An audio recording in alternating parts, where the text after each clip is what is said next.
오늘은 이제 우리 2025년 서머스쿨 세 번째 강의인데요. 올해 우리의 주제가 성령과 신부예요. 성령과 신부의 이런 표현을 외치면서 우리가 가장 먼저 적용하고 있는 것이 성령의 말씀을 듣자.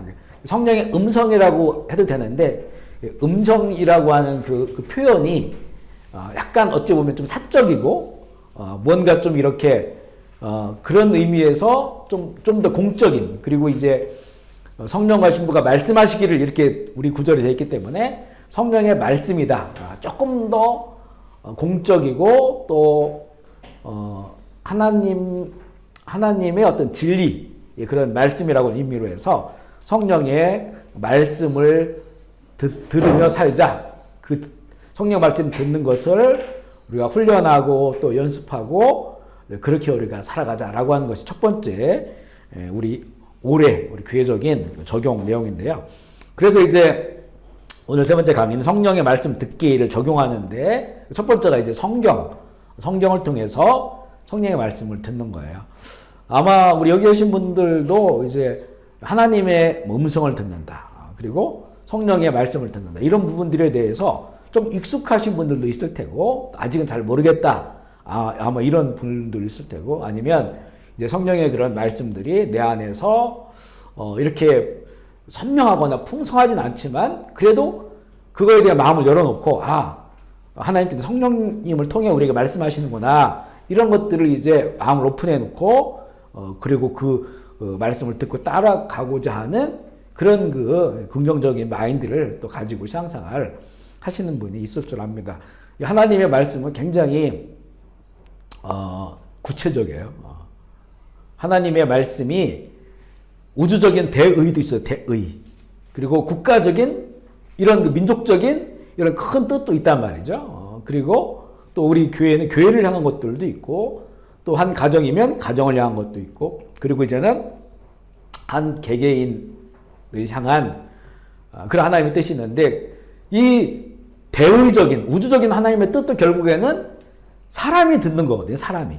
한 개인이 듣는 거야. 하나님과의 관계 속에서 듣는 거예요. 다니엘 같은 경우도 그 하나님과 다니엘이라고 한 개인이 그 관계를 통해서 그 엄청난 그 지구적 역사에 관한 일들을 하나님께서 알게 하신 거죠. 계시해 주신 겁니다. 그러니까 결국 이것이 큰 하나님의 뜻이건 아니면 내 인생을 위한 하나님의 뜻이건 하나님과 나의 관계 속에서 그 말씀이 주어진다라고 하는 것이고요. 우리는 이제 할 수 있는 한 우리의 영혼이 좀 더 깨끗하고 맑은 영혼으로 살아있는 하나님의 말씀을 듣고 살아가는 것, 우리가 그렇게 한번 훈련하자. 물론 그동안에도 아마 신앙생활 하면서 이런 부분들이 쭉 해왔지만 또 특별히 이렇게 그것을 초점을 가지고 그 중심을 가지고 우리에게 나아가자. 왜냐하면 지금 우리 시대가 너무나 많은 소리들이 들어와 있고, 그 소리 가운데는 거짓과 속임수가 너무나 많습니다.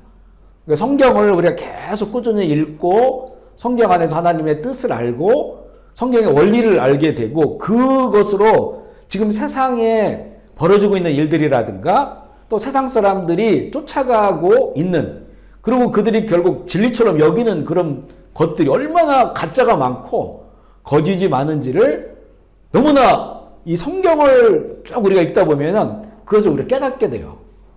우리도 과거에는 그걸 따라갔어요. 그 세상을 따라갔단 말이죠. 그게 맞는 줄 알고. 그렇기 때문에 정말 그렇게 세상을 따라가다가 결국에는 멸망의 자리에 설 수밖에 없기 때문에, 그리고 잘못된 판단들을 계속 할 수가 있어요. 그렇기 때문에 그런 우리 인생이 하나님이 주신 그런 귀중한 시간들이 허비되어지는 거고, 그리고 그 시간들이 가시밭과 같은 시간들이 펼쳐지기 때문에 우리가 그렇기 때문에 이제 더욱더 우리 이 시대에 하나님의 살아있는 말씀을 듣고 살아가자. 참 이게 너무 중요하다라고 하는 것을 먼저 나누고 싶고요. 첫 번째는 우리가 이제 앞에 부분은 그동안 여러 번 나눴으니까 쉽게 이제 지나갈 텐데, 말씀하신 하나님. 따라서 말씀하신 하나님. 뭐 이건 누구도 부정할 수 없죠. 세상 온 만물이 하나님 말씀으로 생겼어요. 그리고 요한복음에서는 예수님을 말씀이 육신이 되어 오신 분이다라고 말합니다. 예수님의 이 땅 가운데 오신 형상, 그거는 결국은 그 말씀이 육화돼서 육신이 되어서 그렇게 사셨다는 거예요. 그리고 그 말씀을 이루시는 삶을 살았고 또 우리에게는 그 남은 예수 그리스도의 말씀을 남겨놓으셨고 그걸 약속으로 남겨놓으셨다는 거죠. 그래서 그렇게 말씀하신다, 하나님 말씀하신다, 이 부분이 너무나 중요하고요. 우리 하나님을 우리가 만날 때 말씀하시는 하나님을 만나야 돼요. 율법주의자들, 바리새파와 이런 사람들의 문제가 뭐였냐면 지금 살아서 말씀하신 하나님에 대해서 그들은 몰랐던 거예요. 하나님을 저기 그 이스라엘의 그 관습과 전통과 율법 아래 가둬놔 버렸어요. 그리고 그들은 그 전통과 관습과 율법을 따라 사는 것이 그게 진리인 줄 알았단 말이죠. 그러니까 살아계신 하나님의 뜻과는 너무 멀어져 있던 거예요. 그래서 구약시대의 말씀을 통해서 그렇게 오랫동안 예언했던 하나님의 아들이 세상 가운데 오셨는데도 모르는 거예요. 알아차리지 못하는 거예요. 왜냐하면 살아있는 하나님의 말씀, 그 뜻 안에 살아가고 있었다면, 그들의 열정이 그것이었다면 대번에 예수님을 그들은 알아봤을 거예요.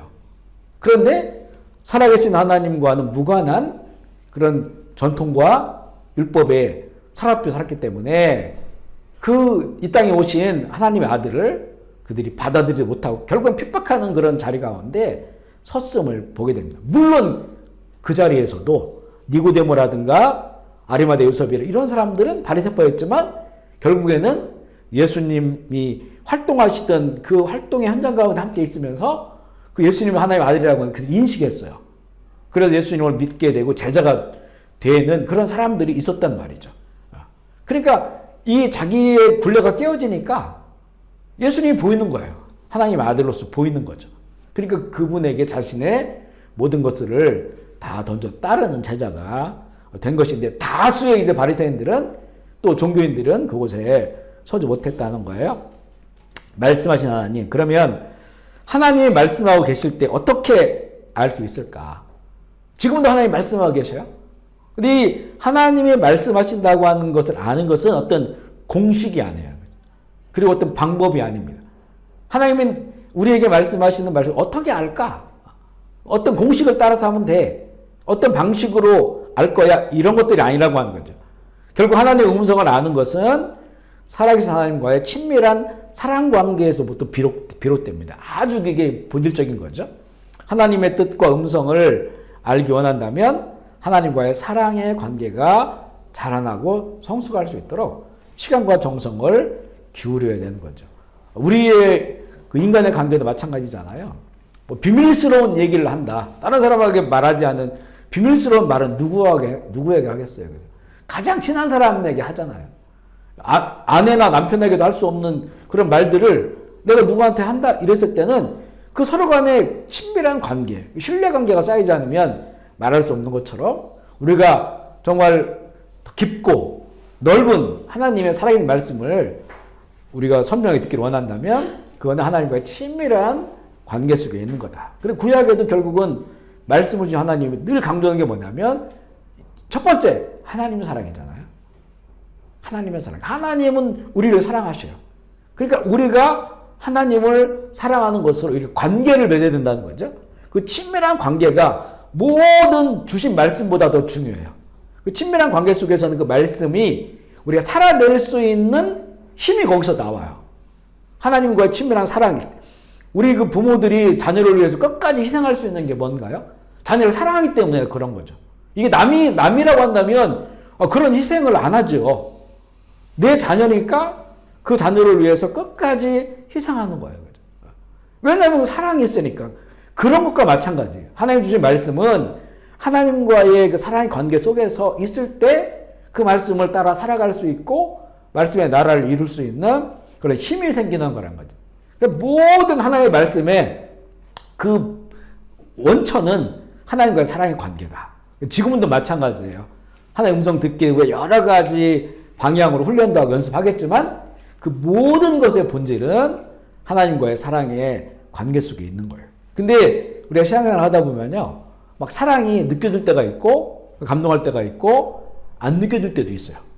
어떨 때는 그냥 안 느껴질 때가 더 많을 수도 있다고요. 그 하나님과의 사랑의 관계는 느낌이 아니에요. 믿음입니다. 믿음. 믿음, 소망, 사랑 함께 있잖아요. 믿음, 소망, 사랑이 함께 있을 때 진짜 사랑을 아는 거예요. 이게. 성경에서 계시된 하나님의 사랑을 내가 받아들이고 그걸 인정하는 거예요. 받아들이고 인정하고 그래야만이 그 하나님의 사랑을 우리가 알아가게 되는 것이고, 하나님이 나를 이렇게 사랑하셨구나. 어떻게 나와 같은 이 죄인을 위해서 하나님이 이렇게 끝까지 참고 인내하시고 사랑하셨구나라고 하는 것을 내가 받아들이는 거예요. 이 받아들이는 것이 우리가 이성과 감성과 지성적인 영역에서 받아들이는 거지만, 결국에는 우리가 그걸 받아들일 때 살아계신 성령께서 하나님의 그 사랑을 우리 가운데 이렇게 품게 해주시고 그것을 누리게 해주시는 거예요. 그러니까 우리는 그런 얘기 참 많이 들어보거든요. 하나님의 사랑을 나는 모르겠다. 하나님이 나를 사랑 안 하시는 것 같다. 그분이 사랑이라는데 나는 느낄 수 없다. 이렇게 말하는 경우가 많거든요.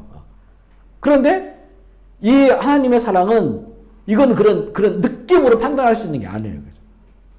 우리 사랑은 언제나 오래 참고. 그럼 하나님 나에 대해 오래 참고 계신가? 우리 참고 계시죠. 눈물 나도록 오래 참고. 그러면 하나님 나를 사랑하신 거예요. 온유하고. 하나님 나를 함부로 대하시나? 함부로 대하시나? 제가 청년기 때 방황할 때 그때 그 하나님의 사랑에 대해서 저항했었어요. 하나님의 살아계심과 그의 사랑에 대해서. 그래 내가 하나님 이렇게 망가졌는데 하나님 가만 놔두십니까? 이 정도 망가졌으면 제가 중학교 때 고등학교 초반에 뭐 방언 은사 받고 또 여러 가지 또 뭐 각종 은사들이 있었고 환상을 보고 예언을 하고 어렸을 때 그랬단 말이에요. 이렇게 내가 이 하나님으로부터 받은 이런 것들이 많았는데 내가 하나님 이렇게 떠났는데 어떻게 좀 해보시지 않겠습니까? 그런데 그 시간을 그냥 놔두시는 거예요. 죽을 수 있는 시간들, 더 망가질 수 있는 시간들이 참 많았는데 그걸 하나님께서 놔두시는 거죠. 나중에 이제 회심하고 돌아왔을 때 그 하나님의 사랑을 알게 됐어요. 그게 나를 사랑하시는구나. 사랑은 언제나 오래 참고 온유하고 무례하게 하지 않고 화를 내지 않아요. 그것을 이게 하나님의 사랑이구나. 이게 이제 나한테 오니까 그 사랑이 영혼을 이렇게 묶어요.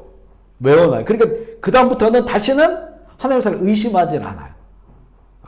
그러니까 하나님의 사랑이 안 느껴져도 어떨 때는 냉랭해지고 안 느껴져도 그 하나님의 사랑이 여전히 나를 사랑하고 있고 오래 참고 온유하시고 무례하게 행치 아니하시는 진리와 함께 기뻐하시는 그 사랑을 이제는 내가 아는 거예요.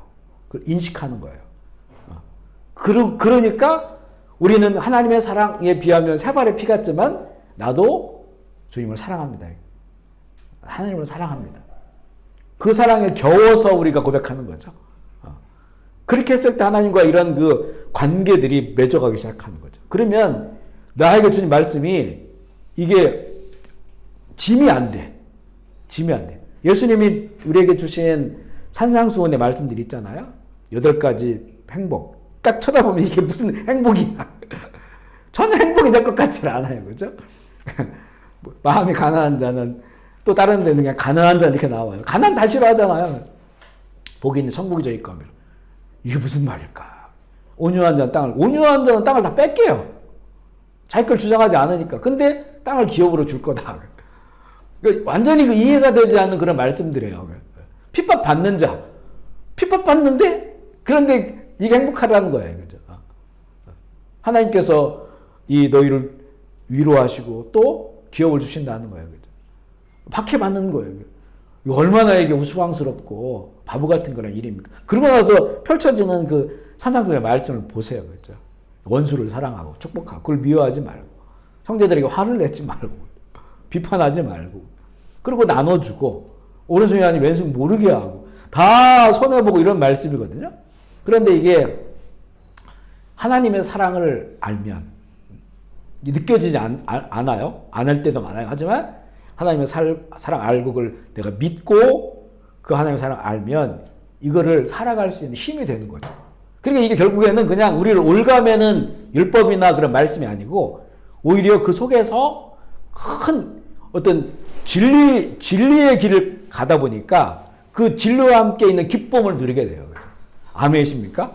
그리고 우리가 늘 이야기하는 게 예수님의 말씀을 따라 사는 게 이걸 내 의지로 하려고 하면 그거 정신병원 가는 거예요. 결국에는 살 수가 없어, 할 수가 없어. 막 이를 악물고 막 그렇게 참고 또 참고 참으라고 하니까 인내하라니까 이렇게 하면 여기 분이 생겨가지고요 제정신을 할 수가 없어요. 그런데 할 수 있는 게 뭐냐면 하나님의 사랑이에요. 그리고 결국에 이런 모든 길이 예수님이 뭐라고 말씀하셨냐면 이 수고하고 무거운 짐진 자를 다 내게 하라 내가 널 편히 쉬게 하라. 결국 예수님께서 예수님의 하나님의 사랑, 예수님의 사랑은 우리가 단절된 게 아니고 영원히 함께하고 어떤 것도 그걸 빼앗아갈 수 없다고 하잖아요. 그걸 끊을 수 없다고 했잖아요. 그러니까 그 주님이 십자가를 짊어지고 가신 것처럼 나를 짊어지고 가시는 거예요. 지금도. 나를 짊어지고 하나님의 말씀을 따라 살지 못하는 나를 짊어지고 함께 그 길을 가시니까 우리는 그분에게 붙어 있으니까 이 내 멍에가 쉽다는 거예요. 이게 이 멍에가 내 멍에면 이 말씀이 내 멍에면 우리 지쳐 쓰러지죠. 못해요. 근데 주님이 내 대신 죄를 짊어진 것처럼 그 멍에를 짊어지시고 같이 가자. 그래서 멍에가 뭡니까? 목을 소 두 마리를 같이 이렇게 묶어가지고 가는 거잖아요. 그러면 예를 들어서 황소가 있고 송아지가 있다고 하면 누가 힘들겠어요, 그죠? 힘센 황소가 끌고 가는 거예요. 송아지에 따라만 가면 되는 거예요. 멍에는 맺지만 하나님의 아들 예수님께서 우리를 그렇게 사랑하시니까 그분에게 붙어 있으면 그 하나님의 말씀을 불가능할 것 같은 말씀들을 그것을 같이 멍에를 메고 이로 가게 하시니까 너희 멍에는 쉽다 그랬어요. 주님이 그 멍에를 지시니까. 왜냐하면 사랑하시니까. 사랑 때문에. 우리를 위해 자기 몸 던지신 그 사랑 때문에. 그래서 우리는 이거를 사랑을 성경 알아야 된다고 그러거든요. 알아야 된다. 근데 알아야 된다는 이 표현이 뭐냐면 그냥 지성으로 아는 게 아니고 그 야다라고 하는 단어가 뭐냐면 이거는 경험적인 거예요. 내가 이거를 성경에 계시된 그 하나님의 사랑을 믿고 받아들이면 인정하면 이게 경험되어져요. 경험되어질 때 그 가장 우리 아이들이 정서적으로 잘 자랄 수 있는 환경 뭐냐면 부모님이 그를 사랑할 때예요. 그리고 자녀가 그 사랑 안에서 자라고 있다고 하는 걸 내가 인식했을 때 정말 부모님이 나를 향한 그 사랑 나를 인정해 주시는구나. 나에게 오래 참으시는구나. 그렇게 나를 사랑하시는구나라고 하는 것들이 내 안에서 인식되어지면 이 자녀는 굉장히 건강하게 자랍니다. 대부분 이렇게 그 역기능으로 자라가게 되는 게 뭐냐면 그 사랑을 못 느끼는 거예요. 아빠의 사랑, 엄마의 사랑, 내지는 주변의 친구들의 사랑, 형제자매의 사랑 이런 사랑을 그 사랑이라고 하는 것들이 자기에게는 인식이 안 돼. 인식이 안 됐을 때 굉장히 역기능으로 이렇게 그 발산되어 버리는 경우가 많습니다. 이제 가장 좋은 인격으로 자라나는 것은 사랑 안에 자랄 때예요. 우리도 마찬가지예요. 하나님의 사랑 안에 우리가 자라고 있을 때. 그걸 성경에서는 보여줬다겠죠. 날 사랑하신 성경에 써있네. 계셔줬죠. 그걸 우리가 이제는 믿음으로 받아들여요. 그 사랑이 완전하고 변함이 없음을 내가 믿는 거예요. 그러면 그 사랑이 경험되기 시작해요. 그 어마어마한 사랑을 내가 받고 있다라고 생각하면 이게 겁날 게 없어요. 안 되는 일이 없습니다. 우리가 굉장히 긍정적으로 사랑이 바뀌기 시작하고 주의 말씀을 이뤄갈 수 있는 힘이 생기는 거죠. 근데 그 속에서 이제는 하나님의 말씀이 들려오는 거예요. 물론 기술적으로 은사로 하나님의 어떤 말씀의 은사를 가지고 있을 수 있지만 하나님의 사랑 안에 거하지 못하면 결국에는 그 은사가 아름답게 사용되지 못할 수 있어요. 결국 그 은사 때문에 보면 이렇게 예언의 은사가 있거나 이런 분들이 다른 사람을 향한 예언하고 이렇게 한단 말이에요.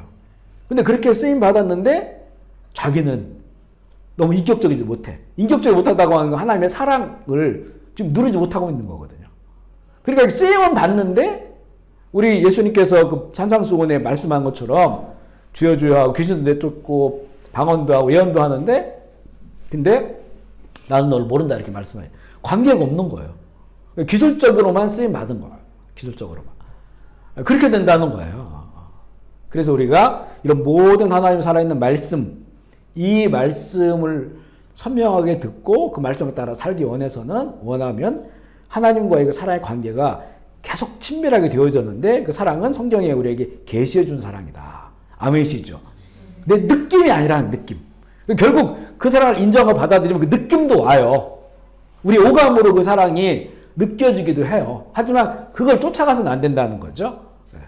그 안에서 하나님의 말씀이 성령의 음성 우리 가운데 이제는 자연스럽게 들리기 시작하는 거거든요. 그리고 이제 자기가 가장 기본적인 것이고 이거는 늘 우리가 추구해야 되는 부분들이고 신앙생활 할 때요. 두 번째가 하나님은 아닌 건 분별하고 이거는 그동안 많이 나눴고요. 다음에 또 기회가 되면 나누기로 하고 세 번째 이제 오늘 주제 가장 확실한 말씀의 통로는 성경이죠. 성경. 뭐 두말할 게 없어요. 성경을 외면하면 안 됩니다. 성경을 외면하고 하나님의 말씀을 듣는다? 그럴 수가 없어요. 모든 게 성경 안에서.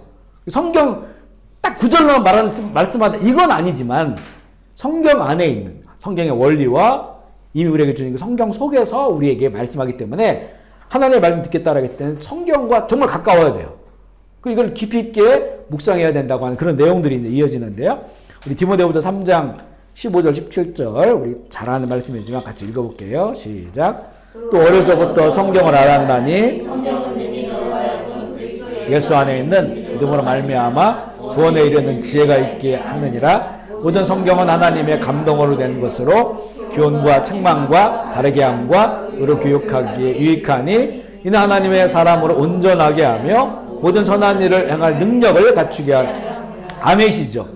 제가 말한 게 여기 좀 다 들어있는 거예요. 그죠? 하나님 친밀한 관계 속에서 우리에게 주신 이 성경, 하나님 말씀으로, 그래서 성경은 능히 너로 하여금 그리스도 예수 안에 있는 믿음으로 말미암아 구원에 이르게 한다는.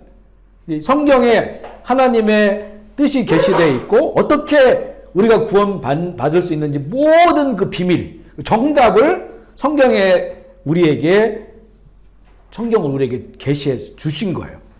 그래서 이 성경을 통해서 우리가 구원에 이르는 그런 길을 가고, 그리고 모든 성경은 하나님의 감동, 하나님의 영의 감동된다는 거예요. 감동이라는 그 표현이 여러 가지 영역으로 나타날 수가 있는데, 어쨌든 간에 우리가 하는데 하나님의 이 말씀은 그냥 일반 책하고 다르다는 거예요.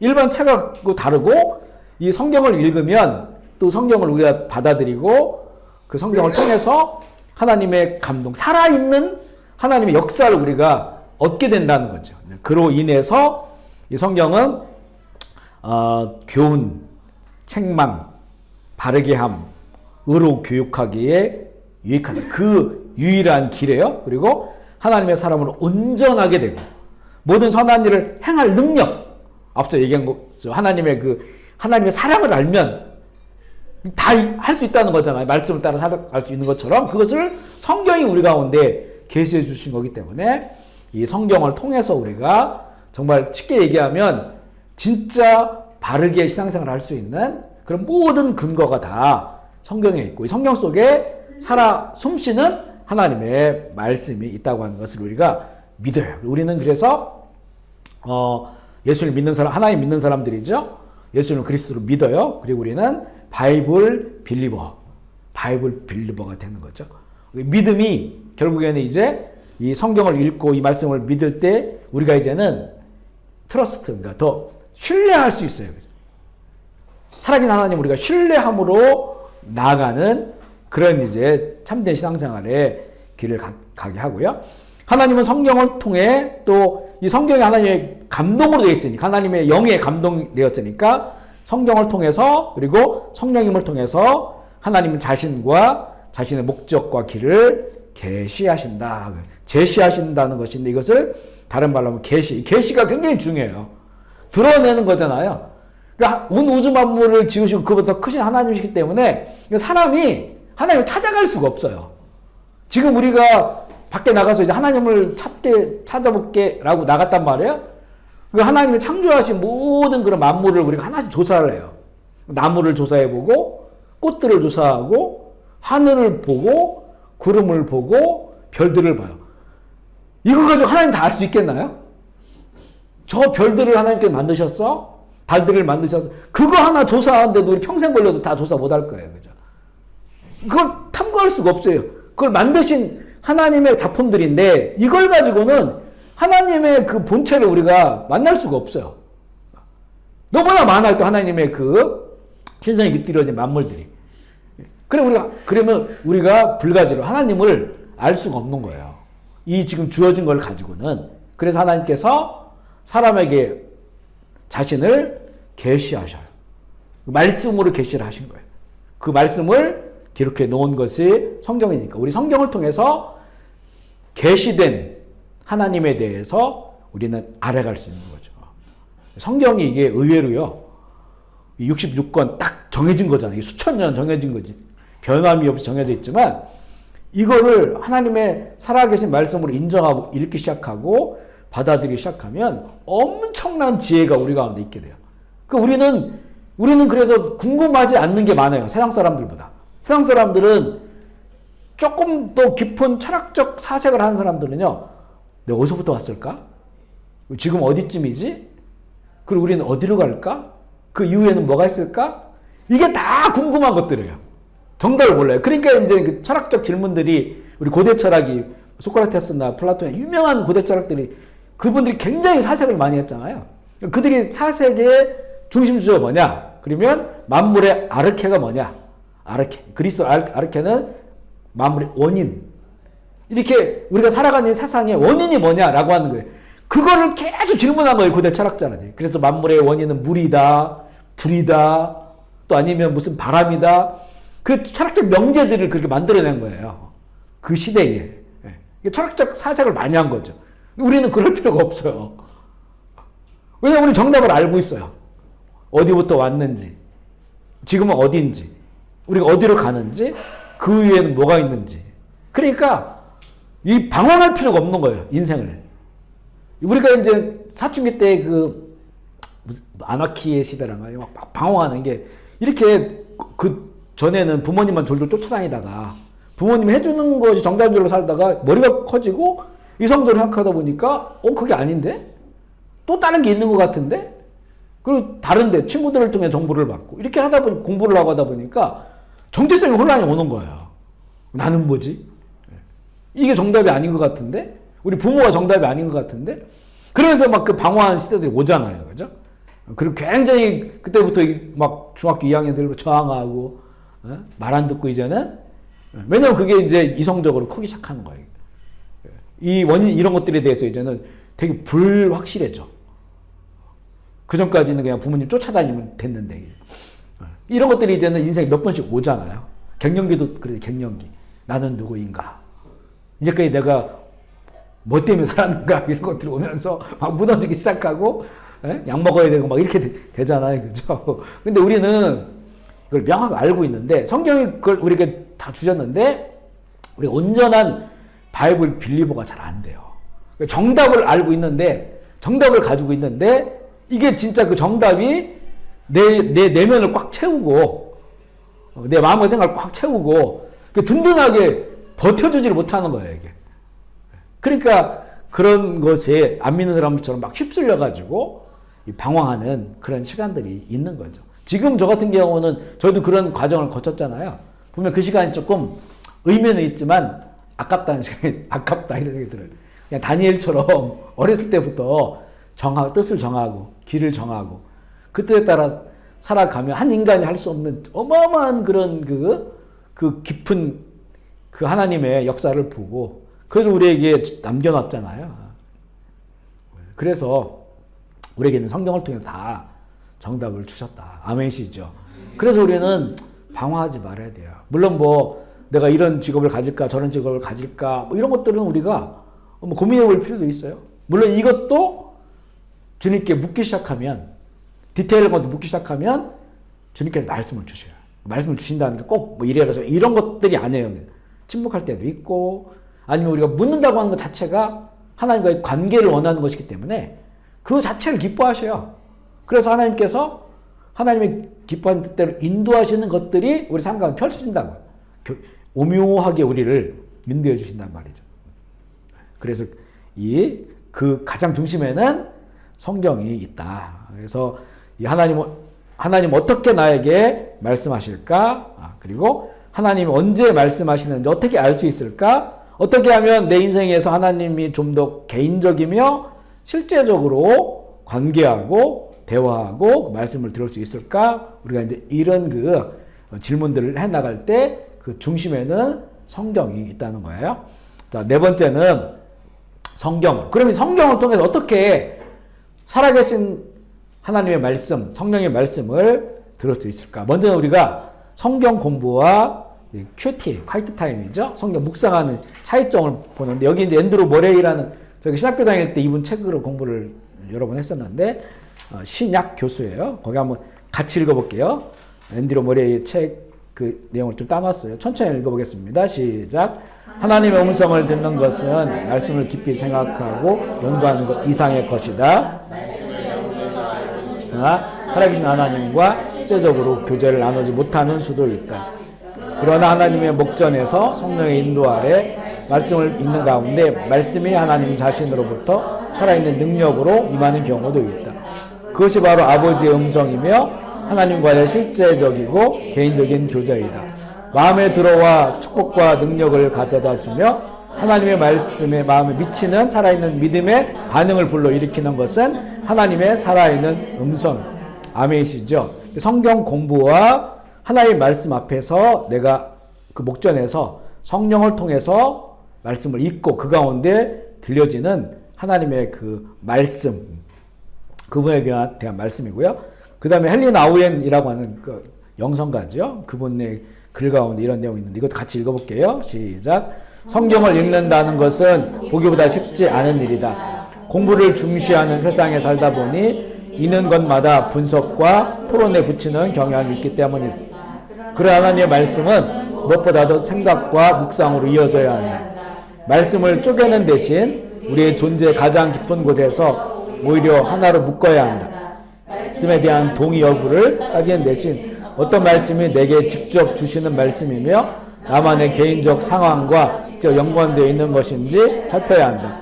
말씀을 흥미로운 대화나 논문의 잠재적 주제로 생각하는 대신 그 말씀이 우리의 마음에 가장 은밀한 구석까지 파고 들어오게 해야 한다. 누구의 어떤 말도 여태에 들어간 적이 없는 깊은 곳까지 그제야 비로소 말씀은 옥토에 뿌려진 씨앗이 되어 열매를 맺을 수 있다. 우리는 진정 듣고 깨달을 수 있다. 아멘이시죠? 그러니까 성경을 읽는 것이 일반 책을 읽는 그런 마음가짐으로 봐서는 안 된다는 거죠. 그 살아계신 하나님 말씀으로. 그리고 우리는 말씀에 대한 사모함이 있어야 되고 그 다음에 이 말씀이 살아계신 하나님의 말씀으로 나에게 들려질 수 있도록 그것을 우리가 마음을 열어놓고 그렇게 성경을 배워야 된다는 것이죠. 그랬을 때 하나님 살아있는 음성으로 우리가 주시는 그 말씀이 또 그 말씀을 따라 우리가 하나님의 말씀에 반응을 하고 그 말씀을 또 우리가 순종했을 때 하나님의 뜻을 이뤄나가는 그런 길로 우리를 제시하고 있습니다. 우리 대부분이 이제 이 매일 성경으로 큐티 하잖아요. 큐티 하는데 그 시간들 이제 뒷부분에 그런 내용들이 나오겠지만 그 시간들이 참 중요하죠. 그리고 그 큐티 시간에만은 또 안 해요. 우리가 이렇게 말씀 공부하거나 또 이렇게 설교를 들을 때도 마찬가지고 아니면 개인적으로 성경을 그냥 읽을 때도 뭔가 성경을 많이 알아야겠다. 이거 지식, 특히 우리 설교자들 그런 부분에 참 약하죠.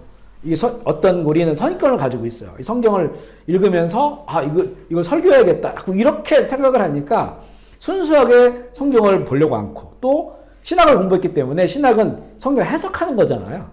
쪼개고 해석했기 때문에 이게 잠재적으로 돼 있어요. 그러니까 순수하게 그 말씀을 잘 못 받아들이는 경우도 있어요. 오히려 이런 것들이 걸림돌이 될 때가 있더라고요. 제가 이제 하나님 성경을 읽으면서 하나님의 말씀을 구할 때 이게 걸림돌이더라고요.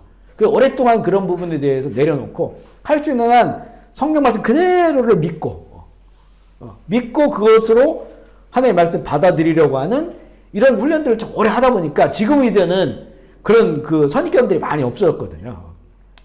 그러니까 우리가 성경을 읽을 때 우리가 뭔가 이걸 내가 지식을 자랑한다든가 아니면 그냥 단지 지식적인 그 목마름으로 읽는다든가 누구를 가르치려고 한다든가 이런 것들 이전에 가르치는 거는 또 다른 영역이에요. 그거는 다 가르치고자 읽는 다른 영역이고 내가 살아계신 하나님의 말씀으로 듣고자 했을 때는 그렇게 순수한 마음으로 또 성경을 가장 내 인생의 가장 귀한 가치로 이렇게 올려놓고 그리고 성경을 읽어야 된다. 그런 마음가짐이 우리에게 필요하고요. 두 번째는 성경은 하나님의 말씀이다죠. 성경은 인류를 향한 하나님 자신의 완벽한 계시를 나타내 줍니다. 아멘이시죠? 인류를 향한 하나님 자신의 완벽한 계시. 그리고 이 계시, 성경을 통해서 하나님은 하나님의 그 더 세밀한 뜻들을 보여주세요. 이것과 무관하게 주시지 않습니다. 무관하게 주시지 않아요. 그러니까 종종 이런 것들이 있어요. 보면 이제 하나님의 내 음성을 듣는다. 말씀을 듣는다. 이렇게 듣고 있는데 그런데 보면 들었다고 하는데 그것에 대한 반응이 성경적이질 않아. 오히려 그것이 관계를 깨워놓고 오히려 그것으로 다른 사람들을 힘들게 한다는 것이 진리의 말씀을 들어 힘들게 하는 게 아니고 뭔가 사적인 어떤 이런 것들 때문에 그 하나의 말씀이라고 하면서 전해줬던 것이 그 사람을 힘들게 만드는 경우도 있거든요. 그게 성경적이지 않은 부분이 있어요. 저도 이렇게 목회하다 보면 그동안 여러분들 이렇게 뭐 어떤 분은 이제 되게 영적으로 뭐랄까 민감하다고 할까요? 그러니까 이제 이게 하나님의 말씀도 듣고 그거는 이제 본인한테 막 올라오는 이런 것들을 이게 하나님의 말씀이다 이렇게 얘기. 어떤 때는 들어보면 분별을 해보면 가한 게 있어요. 은혜롭죠. 근데 어떤 때는 보면 아닌 게 있어요. 오히려 그게 하나님의 음성을 듣고 만약 그걸 실행했다가는 많은 사람들이 힘들어할 수 있는 것들이 있어요. 그러니까 이게 막 섞여서 들어와 주는데 분별이 잘 안 되는 거죠. 분별이. 그러니까 이런 것들을 중요한 거는 하나님의 말씀, 성경을 통해서 분별해야 돼서 이거는 하나님께서 꾸준하게 말씀하시는 게 아닌데 우리 지금 이제 이스라엘이 가나안 땅을 정복하는 걸 읽고 있잖아요. 여리고성을 진멸하라. 또 그 위에 이렇게 호흡 있는 걸 진멸하는 거예요. 이거 잘못 적용한 게 십자군 전쟁이죠. 십자군 전쟁. 유대인들도 이스라엘 사람들도 예수님 죽인 사람들 이래가지고 진멸해야 된다 이래가지고 유대인들을 그렇게 어마어마한 사람들을 죽이니까 예루살렘을 무슬림들에게 잠깐 예루살렘이 이렇게 탈환됐단 말이에요. 점령당하니까 다시 예루살렘 탈환해가지고 유럽에서부터 십자군 이렇게 해가지고 와가지고 전쟁을 하면서 싹 죽여버리잖아요. 근데 그들이 근거로 삼은 게 뭐냐면 이 가나안 땅의 정복, 진멸하는 거 이렇게 한 거예요. 근데 성경을 쭉 읽어보면 하나님이 하시는 일이 보면 이 가나안 땅의 정복 사건은 이거는 단회적인 거예요. 특별한 사건이었어요. 왜냐하면 그 땅을 하나님 백성에게 주시면서 또 지난 주일날 나눈 것처럼 그때 아모리 족속들의 그 죄악이 하늘까지 차서 그걸 심판하시는 그런 내용이에요. 근데 그 이후에 쭉 주신 말씀이 사람이 심판자가 되라고 한 적은 없어요. 너희들이 결정해서 누구를 적으로 삼고 심판하라 이런 게 없어요. 그죠? 그리고 신약의 예수님의 말씀도 마찬가지고요. 오히려 구약에서 보면 소돔과 고모라 멸망할 때 그때 아브라함이 여기 의인 50명 있으면 뭐라 했겠습니까? 내가 안 한다. 40명 있으면 내가 안 멸하겠다. 소돔과 고모라가 그렇게 더러워도 거기 10명만 있으면 의인이 멸하지 않겠다는 거예요. 그죠? 그 하나님의 그 마음이 그대로 보여주시는 거예요. 그리고 이 지금 가나안 땅 여리고성 서편에 서쪽에 그 가나안 땅을 주시기에 거기 멸하라고 했지만 그 동편에 우상 숭배하고 그런 사람들이 다 살고 있는데 거기는 손도 못 대게 하셨어요. 거기는 얼마든지 이스라엘 군대가 여기를 다 점령해 버릴 수 있는데 거기 그냥 침묵하고 지나가고 그들과 싸우지 말고 물도 사 먹고 양식도 사 먹고 뭘 하나 과일 따먹어서 갚아줘라 이렇게 한 거예요. 그죠? 하나님의 뜻이 진멸이 아니라는 거죠. 꾸준하게 보여주는 뜻은 이웃을 사랑하는 거예요. 그게. 근데 그 사람들이 이스라엘 길을 막아 서기 때문에 전쟁이 일어나가지고 그들이 멸하게 된 것이죠. 그 땅을 나눠준 거예요. 두 지파 반에게. 근데 서편도 마찬가지. 이게 이례적인 그런 특별한 사건이었어요. 그런데 이걸 가지고 자신들의 역사에 적용해버린 거야. 그리고 마녀사냥 같은 거다. 캐톨릭, 중세 캐톨릭이 일어났잖아요. 이 프로테스탄트, 이 신교가 이제 다시 성경으로 돌아가자, 믿음으로 돌아가자 하니까 이거 다 마녀 귀신 들렸다 해가지고 다 화형시켜버리고 막 이랬잖아요.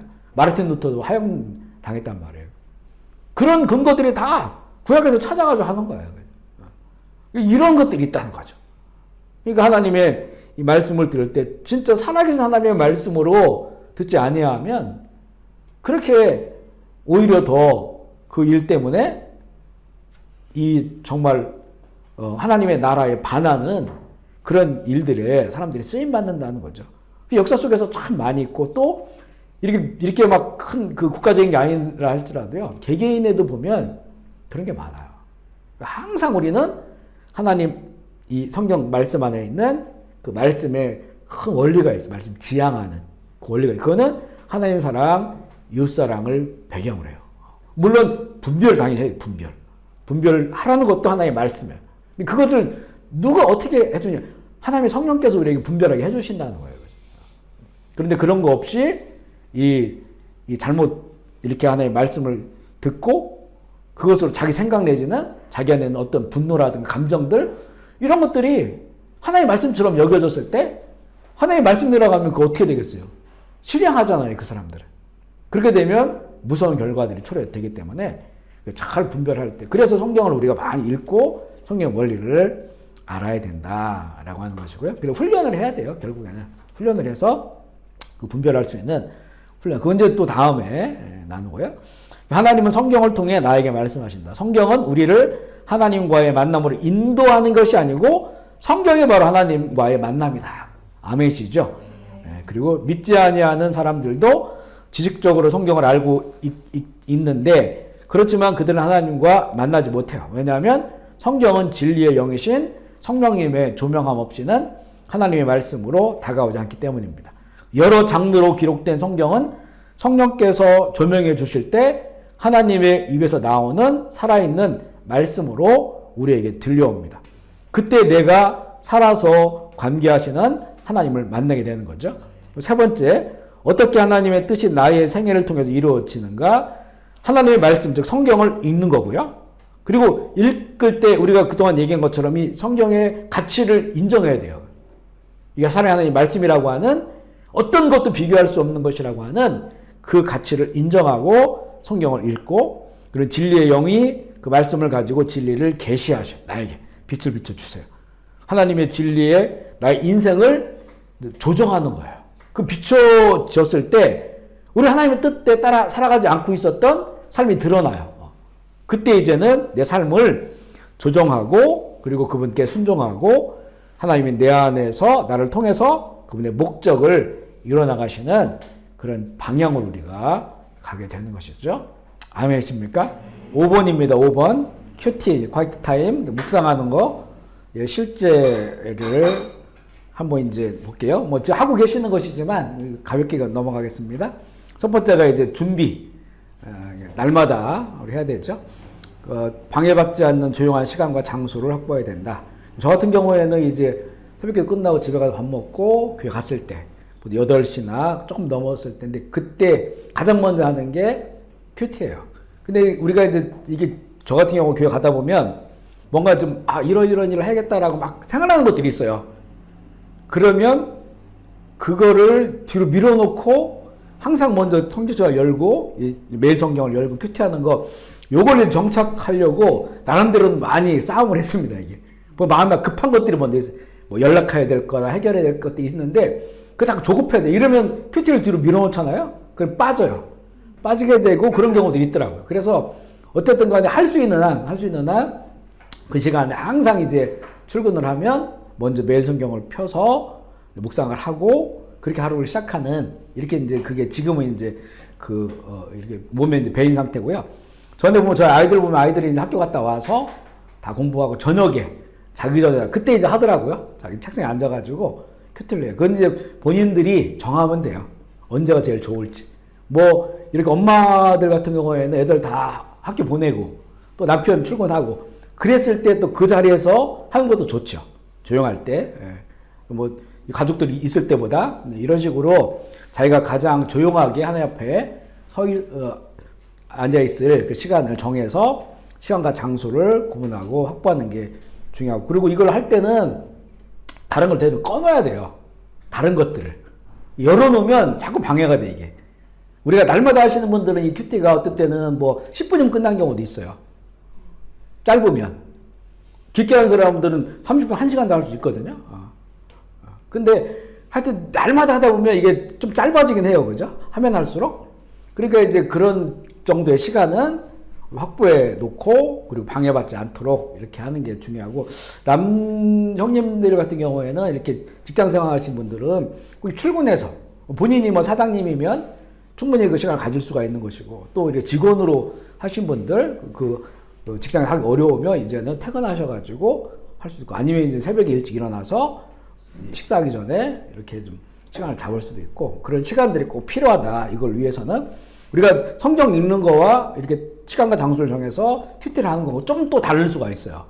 하나님의 말씀에 대한 그런 그 선명함이 다를 수 있고, 우리가 그렇잖아요. 이게 늘 있지만 예배하는 시간도 다르잖아요. 그죠? 예배하는 시간 가운데 들려오는 그런 그 말씀들이 또 다르단 말이에요. 왜냐하면 우리 시간과 장소를 늘 구분해서 하나님과 약속된 그런 시간과 장소이기 때문에 그때 오히려 더 영적으로는 열리고 하나님께 주시는 거예요. 그래서 저도 예배 드릴 때 뭔가 생각나고 이런 거 있잖아요. 이걸 되게 중요하게 생각해요. 흘려보내질 않고요. 새벽 기도할 때 그때 뭔가 마음에 들어온 것, 생각 이런 것들을 흘려보내질 않아요. 그럼 한번 잘 생각해보고 그래요. 왜냐면 그때가 아무래도 늘 다른 생각들을 안 하게 되거든요. 그 생각이 되면 내가 새벽 기도할 때 또 예배를 드릴 때 이때는 마음 자체가 그래 하나님을 향해 자꾸 이렇게 바라보려고 하기 때문에 다른 생각들이 이렇게 멈춰진 상태이기 때문에 그때 들어오는 생각들, 그런 뭐 사업하시는 분들은 그때 사업 아이디어를 많이 얻기도 해요. 새벽 기도 꾸준히 하시는 분들 얘기 들어보면 새벽 기도 때 지혜를 착 얻는다. 어떤 분은 뭐 이렇게 요리사가 있는데 주방장, 그분은 새벽 기도할 때 자꾸 아이디어가 생긴대요. 그걸 적어 놓기도 하고 이렇게 해볼까 저렇게 해볼까 이렇게 한다는 거예요. 그때 주시는 것들은 다른 때보다 조금 더 가치를 둬야 된다. 물론 그렇다고 모든 것이 다 하나님의 뜻이나 말씀 이렇게 볼 수는 없지만 그래도 정해놓은 시간, 정해놓은 공간, 그 속에서 들려오는 것들은 가치를 두어야 된다라는 것이고요. 그 다음에 이제 뭐 성경과 큐티 교재, 필기도구, 마음가짐이 무엇보다 중요하고, 우리가 오늘도 이렇게 말씀을 시작하기 전에 우리 회개기도 했잖아요. 하나님 찬양하고 또 기도할 때 앞뒤로 또 기도하고 이런 것들, 그죠? 우리의 그 마음에 있는 뭐 염려, 상처, 죄 이런 것들을 할 수 있는 자꾸 씻어내야 되는, 이게 씻어져요. 이게요. 씻어집니다. 이게 용서가 하나님의 약속이잖아요. 그리스도 안에 있는 사람들에게 예수 그리스도 보혈의 그 용서의 은혜는 살아있는 거예요. 죄사함의 은혜는 멈춘 것이 아니고 살아있기 때문에 언제든지 우리가 참 어떨 때는 민망하죠. 어떨 때는 같은 죄를 가지고 또 나가니까 하나님 앞에. 하지만 우리가 자녀이기 때문에 할 수가 있어요. 하나님 자녀이기 때문에. 그리고 그걸 용서하는 걸 기뻐하신다고 말씀하기 때문에 그걸 가지고 나아가서 말씀 앞에 쓰기 전에 우리의 모든 염려, 상처, 근심에서 그런 불안한 마음들, 걱정되는 거 이런 것부터 다 씻어놔야, 그래야만이 깨끗하게 들려오기 때문에 그렇게 씻어내는 그런 마음의 상태를 갖는 게 중요하고요. 준비기도 뭐 짧게라도 말씀을 통해 하나님의 음성을 듣고 깨달을 수 있게 성령님의 이 도우심을 구하는 이런 기도를 하면서 성경을 펼치는 거죠. 근데 읽기 시작하죠. 내용이 충분히 이해할 때까지. 저도 처음에 이 큐티 할 때는 3번 이상 읽었거든요. 그 주어진 본문을. 근데 지금은 그냥 1번, 2번 정도만 읽으면 대부분의 그 내용들이 이제는 성경도 여러 번 읽고 해서 그런지 이렇게 오긴 와요. 그래도 불구하고 2-3번 반복해서 읽는 게 훨씬 낫죠. 왜냐면 놓치는 게 있어요. 그냥 쓱 읽어보면 놓치는 게 있기 때문에 최소한 2번, 3번을 성경을 읽고, 그 다음에 이제 이걸 낯설기 시도하는 거예요. 낯설기. 선입관을 버리는 거예요. 제가 앞서 얘기한 것처럼 우리가 이 신학을 공부한 사람들, 성경 공부를 많이 하는 사람들, 이러면 다른 사람이 해석해 준 걸 가지고 자꾸 보려고 하거든요. 그래서 성경을 그렇게 만나서는 안 되고, 처음 대하는 것처럼 낯설게, 그렇게 보자는 거예요. 우리가 예배 드릴 때도 낯설은 그런 마음을 가질 수 있도록 해야 돼요. 저 같은 경우는 예배 2번 드리잖아요. 매주마다요. 1부 예배, 2부 예배. 근데 저는 개인적으로는 1부 예배, 2부 예배 이렇게 표현을 안 해요. 왜냐면 우리가 1번, 2번 하면 똑같은 예배를 드리니까 순번으로 생각되는 거예요. 똑같은 두 번째 예배 이렇게 되잖아요. 그러면 익숙해지잖아요. 그래서 이거를 그냥 그렇게 드리지 않고 늘 예배를 위해 기도할 때, 특별히 2부 예배 때 기도할 때 이 예배가 인생 가운데 주님 만나고 처음 드리는 그런 예배처럼 되게 해달라고 그런 마음가짐을 갖게 해달라고 그렇게 기도를 해요. 그래서 저는 9시 예배, 11시 예배 이렇게 표현을 하긴 하는데, 그래서 이 낯선 예배, 처음 드리는 예배, 그래 예배가 이게 자꾸 긴장감이 있고 하나님 앞에서 긴장이라고 하는 게 하나님 앞에서 굉장히 좋은 것 같아요. 왜냐하면 하나님을 바라보고 또 집중하려고 하는 그런 애씀, 노력들이에요. 우리가 이제 많은 사람들 앞에서 갑자기 있으면 긴장되잖아요. 그 눈을 의식하니까 그렇잖아요. 의식하니까 긴장되는 거예요. 그 하나님 앞에서 내가 긴장한다고 하는 것은 그 하나님의 눈을 의식하는 거죠. 그래서 이런 그 긴장감을 갖는 것이 예배 시간에 중요한 것처럼 성경을 펼쳤을 때 그런 그 낯설기에 대해서 그런 마음을 가져야 되고요. 또 반복되고 대조되는 표현이나 사상 또는 등장인물의 심리나 그 등장인물이 하는 말, 행동을 주의해서 보고 읽다가 의문이 생기는 것은 옆에 일단은 적어둬라. 그리고 이것을 가지고 하나님께 나아가는 게 관계가 형성되는 거예요. 관계. 그러니까 이제 우리가 이제 막 넘어가고 싶은 구절들이 있어요. 요즘도 읽다 보면 그 여호수아 그 분비하는 땅들 보면 지명이 계속 나와. 지명이 발음하기 어려운 지명들. 또 어떤 때 이름이 막 계속 나와. 역대상 이렇게 읽기 시작하면 이름이 쫙 나오고 족보 같은 거 쫙 나오고 그러면 그냥 넘어가기 쉽거든요. 그런데 그런 그 이름 지명도 이게 생각하면서 읽다 보면 이게 뭔가 생각지도 못한 것에서 마음속에 떠오르는 것들이 있어요. 그 굉장히 그 은혜를 받는 경우들이 있거든요. 그 내용을 쭉 읽기만 해도. 그래서 그냥 확 지나가지 말고 우리가 오늘 우리 여호수아 본문도 마찬가지예요. 13장인가 그런데 이게 이제 요단 동편에 두 지파 반에게 그 분배된 땅을 쭉 얘기하는데 뭐 갓지파에는 어디 성읍이고 어디 다 낯선 이름들이잖아요. 근데 이게 보면 3,500년 전에 이게 문서예요. 그 시대가 3,500년이 지금부터. 3,500년 전에 문서가 이거는 이스라엘 사람들의 땅이다라고 하는 걸 거기서 아주 구체적으로 이 동네를 이 지파에게 분배했고 이 지파 누구 마길의 자손에게 분배했고 이 동네는 또 누구에 분배. 그러면 그 마길의 후손들이 지금도 쭉 이어져 와요. 갓 지파의 후손들이 쭉 이어져 와요. 지금 그들이 이제 이스라엘 땅 돌아왔잖아요. 돌아와가지고 다른 나라 사람들이 왜 너희들 우리가 살던 땅을 왜 너희들이 점령해 버렸냐? 우리 땅이다라고 했을 때 문서를 보여주는 거예요. 이게 3,500년 전에 쓴 우리 조상들이 이 땅을 이렇게 우리가 분배받았고 아브라함은 헤브론 땅을 돈을 주고 산 내용이 나와요. 그 무덤을 만들기 위해서. 사라의 무덤을. 그리고 그 땅들을 확보해 나가는 것. 그리고 지금 그 예루살렘 성전 터가 지금 황금 사원으로 덮여 있잖아요. 무슬림 사원으로. 근데 거기를 다윗이 이 오르난이라고 하는 그 사람에게 돈을 주고 샀어요. 그 성전 터를. 그 타작마당했던 성전 터인데. 그러니까 그 처음에는 그 다윗 왕이 그걸 산다고 하니까 오르난이 내가 그냥 주겠다고 그런 거예요. 아니다. 내가 돈을 주고 내가 샀게 해가지고 아브라함도 돈 주고 땅 사고 오르난도 돈 주고 땅 사고 예레미야도 돈을 주고 하나님 명령해서 땅을 사놨어요. 거기에. 너희들이 포로로 돌아갔을 때 다시 돌아올 때 그 땅을 너희들이 차지하게 될 것이다. 그러니까 이게 단순히 그 지명에 써 있는 게 그게 단순한 게 아니에요. 이게. 이름들이 쫙 써 있잖아요. 그 역대상에도 보면 이런 것들이 의미 없는 게 아니에요. 하나님의 수천 년의 역사 약속을 기록해 놓은 것이고 그 약속대로 이스라엘 돌아왔잖아요. 그 땅을 찾아가고 살잖아요. 너희들 왜 이 땅에서 살아? 네 맘대로. 아니다. 이게 우리 문서에 남아있다. 우리가 이 땅을 샀고 이도 조상들이 살았고 그것도 한참 동안 수백 년을 여기서 살았다. 우리가 삶의 터전이다. 다시 돌아온 거다. 우리 땅으로. 이렇게 이제 얘기를 하고 하나님도 그렇게 땅을 주신 걸 하나님 기억하시고 다시 그 자손들을 그 약속에 따라서 그 땅 가운데 회복시킨 거예요. 놀라운 일이죠, 사실은. 이 거의 2500년 동안 나라가 없이 흩어져 살던 유대인들이 다시 그 땅을 찾아왔다는 게, 그리고 그 땅에 살아가고 있다는 게 지금 이 엄청난 사건들이에요.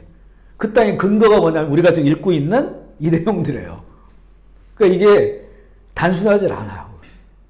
쉽게 그냥 우리가 뭐 읽기 어렵고 똑같고 알지도 못하고 해서 막 넘기려고 해도 읽다 보면 하나님께 그런 그 마음을 주시면, 그렇다면 우리를 향한 언약도 반드시 이루어진다.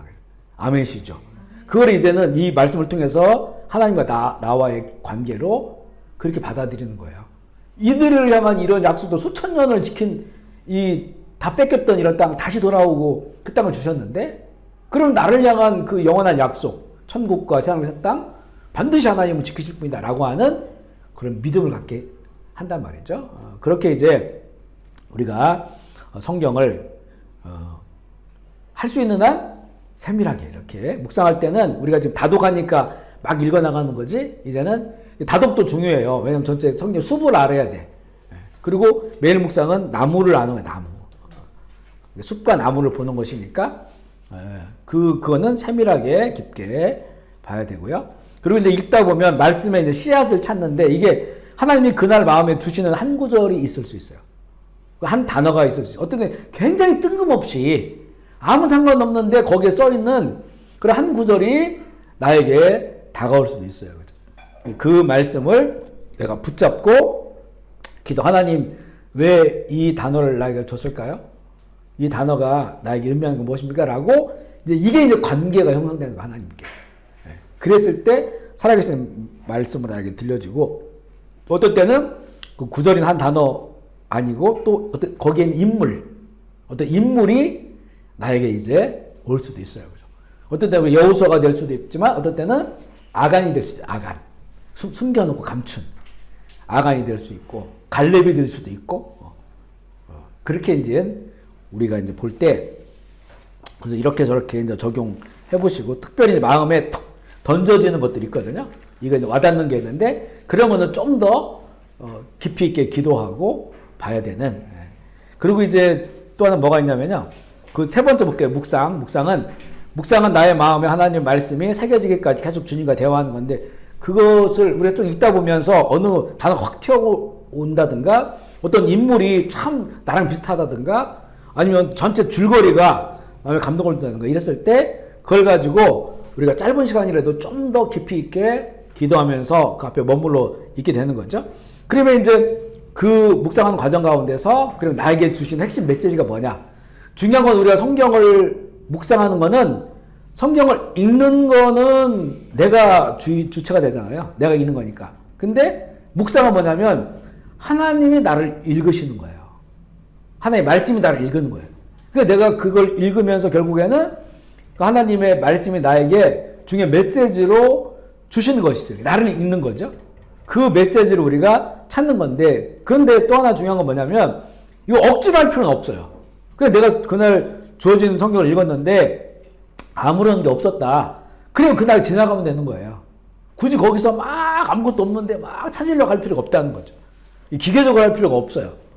읽을 때 뭔가 감동을 주시면 그 말씀 붙잡아서 좀 더 깊이 나아가고, 아니면 궁금하면 주님께 묻고, 대답하지 않으시더라도 계속 물어보는 거예요. 이게 관계가 이제 형성되는 거고, 그런 게 없으면 그냥 지나가고 그 다음날 거 읽으면 되거든요. 억지로 뭔가를 찾으려고 할 필요는 없다라고 하는 것이고요. 이 본문을 통해서 읽으면서 이제 우리가 이제는 이 하나님은 어떤 분이신가, 하나님 어떤 분이신가를 우리가 알아가고자 하는 그런 이 물음을 가지고, 그리고 등장 인물 가운데 잘한 것, 잘못한 것, 핵심 메시지를 이렇게 찾는 것, 읽다가 의문이 생긴 것은 기록하기도 하고, 또 주님과 대화를 요청할 수도 있고, 그래서 또 깊은 묵상으로 나아갈 수도 있고요. 네 번째는 찾은 핵심 메시지에 대해서 반응하는 겁니다. 뭔가 어떤 단어가 내 안에 왔어요. 또 어떤 인물에 대해서 비춰주셨는데 내가 그 인물과 비슷해요. 그러면 오늘 왜 나에게 이런 말씀을 주셨습니까?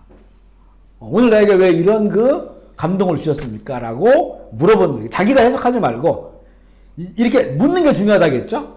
물어보는 거예요. 그리고 하나님, 그러면 제가 어떻게 하기를 원하십니까?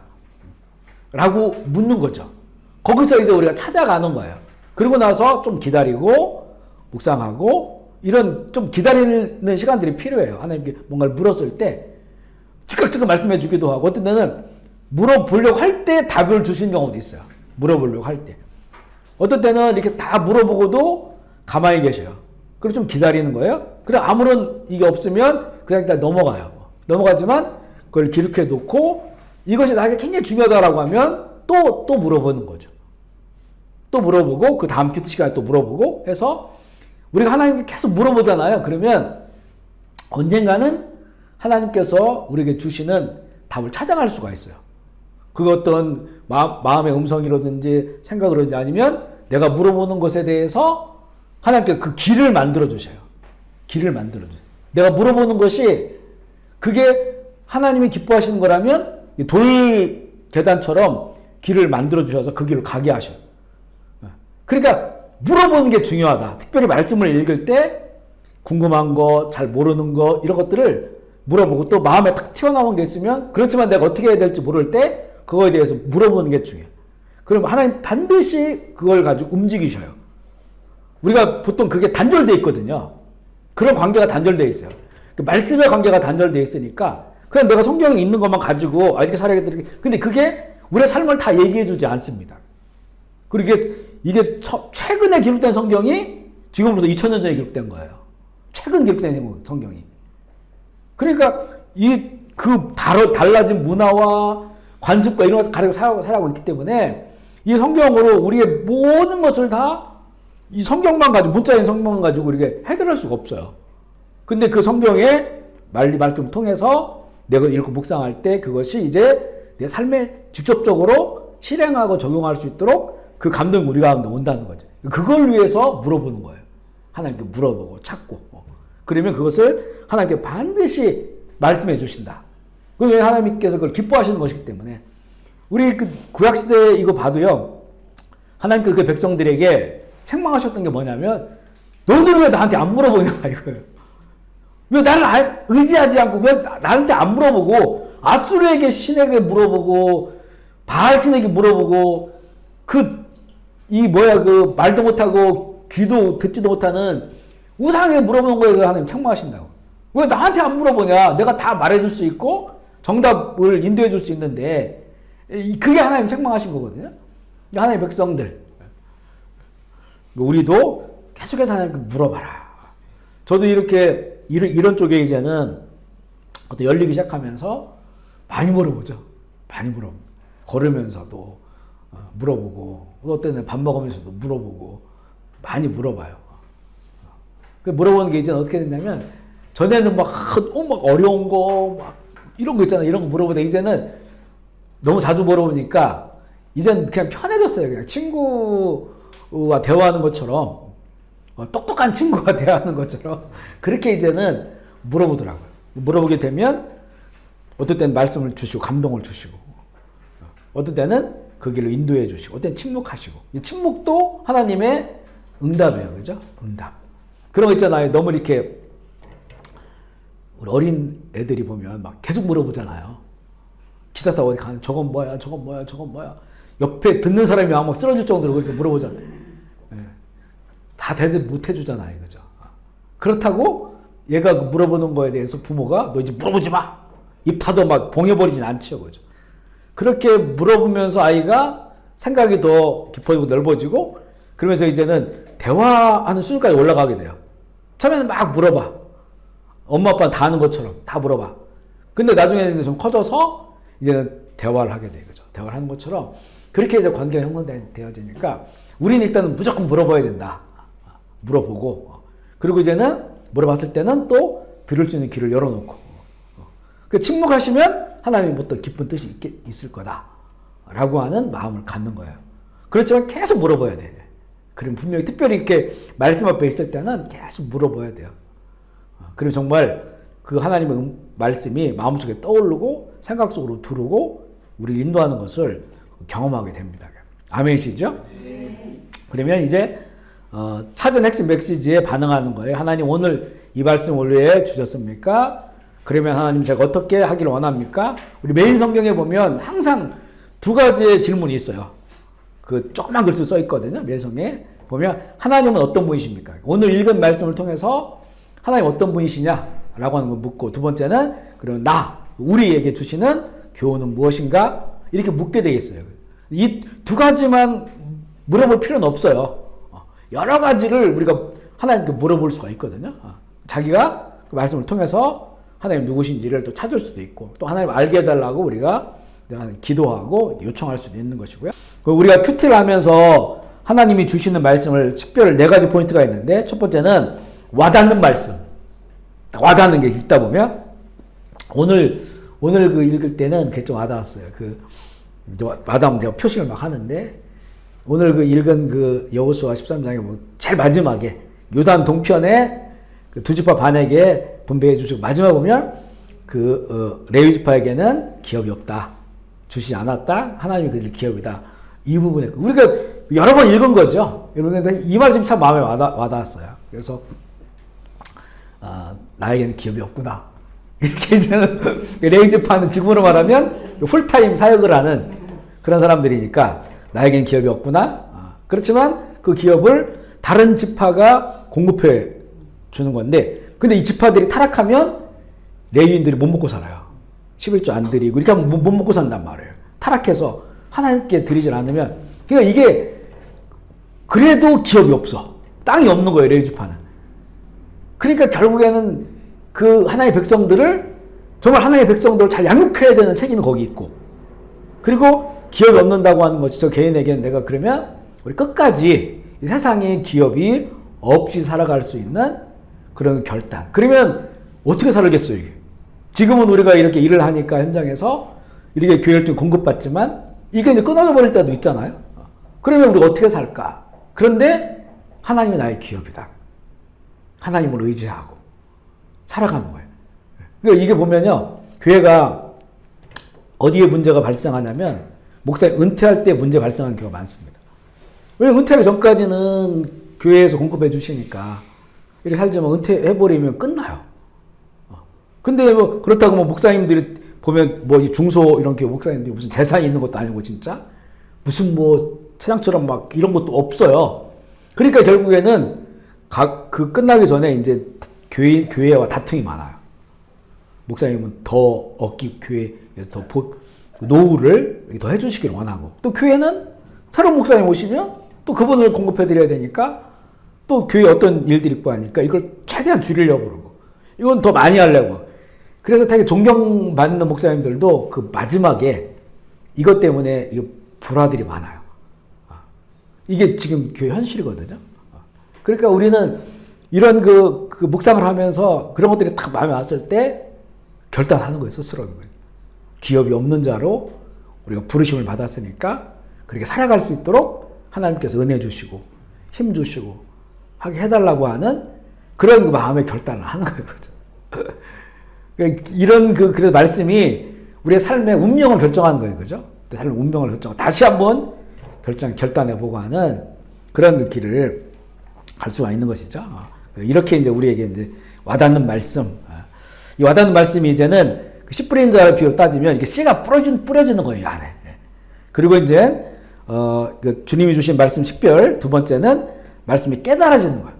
깨달아지는 것도 좀 느꼈죠. 성경 읽다 보면 이게 막 깨달아져, 알아져요.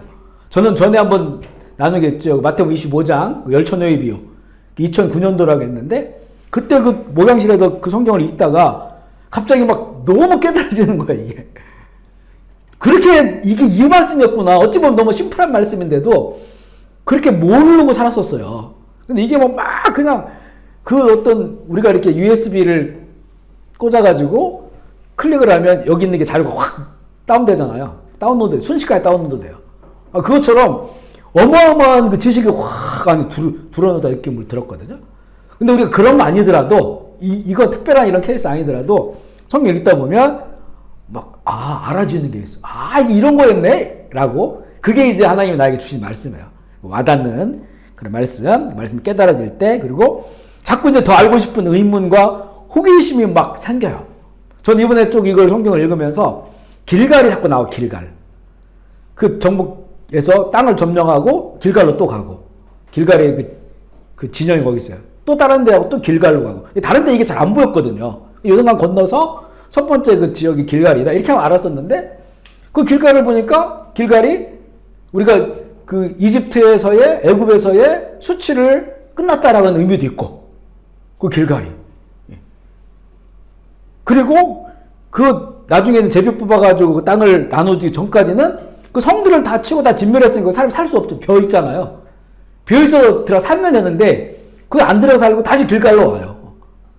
그래 길갈을 제가 궁금한 거예요. 성경을 막 읽는데 그래서 이 지도 들어가가지고 지도 찾아가지고 확대해서 아 길갈이 여기 있구나. 거기에 보니까 이제 그 12 요단강 건너면서 돌 꺼내가지고 12 그 기둥을 세우잖아요. 근데 약간 비슷한 그런 12 돌멩이 모여있는 그런 사진도 있고 그래가지고 그 길갈에 대해서 다시 이렇게 초점을 맞춰가지고 보게 됐어요.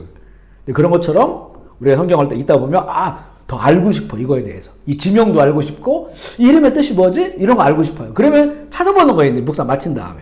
그럼 그게 또 우리 가운데 은혜를 주기 때문에 더 알고 싶은 의무가 호심 생기는 거 그것도 하나님께서 나에게 말씀하는 거다. 그리고 우리의 이제 감성에 와닿는 그 감동, 그 느낌 같은 게 이제 있는 거죠. 성경 공부는 이게 지성적인 면에 영향력을 준다면 큐티는 이런 감성, 감동과 감성은 또 다르긴 한데 그래도 그 비슷한 영역이라고 보고 이 감동의 영역이 있어요. 그래서 그걸 딱 읽었을 때 막 굉장히 이제 마음이 감동되어지고 어쨌든 막 목양실에 혼자 한 번씩 이렇게 막 눈물이 날 때 있거든요. 그러면 이 밖에 이제 우리 스태프들이 막 돌아다니고 하면 화장실에 들어가요.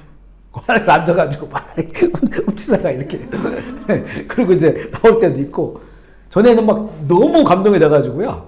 하나님 앞에 엎드리고 싶은 거야. 근데 제가 거기서 만약 모양실에서 이렇게 엎드려 있으면 우리 스태프 지나가다가 막 큰일 난 줄 알고 와가지고 119 불판이잖아 이게. 그래서 화장실 가가지고 근데 다행히 밑에 젖은 데가 없어가지고 화장실에 엎드려 있는 데가 있어요. 그러니까 특별한 그런 일들인데 지금 막 생각이 나네요, 그죠? 그런 일들로 있는데 그게 바로 우리 가운데 감동을 주시는 혼자 이렇게 주일 설교 준비하다가도 감동이 막 올 때가 있어요. 막 눈물이 나고 이럴 때가 있어요. 그렇게 이제 말씀이 우리 감동하신다. 중요한 점은 이렇게 와닿고 깨달아지고 의문과 호기심이 생기고 감동이 일어날 때 그 말씀을 그대로 순수하게 가지고 나가 적용을 해야 된다는 거죠. 그걸 가지고 이제 주석이나 설교집이나 해설을 인용해서 그러니까 우리가 그 매성경 볼 때 왼쪽에 그 설명되어 있는 거 있잖아요.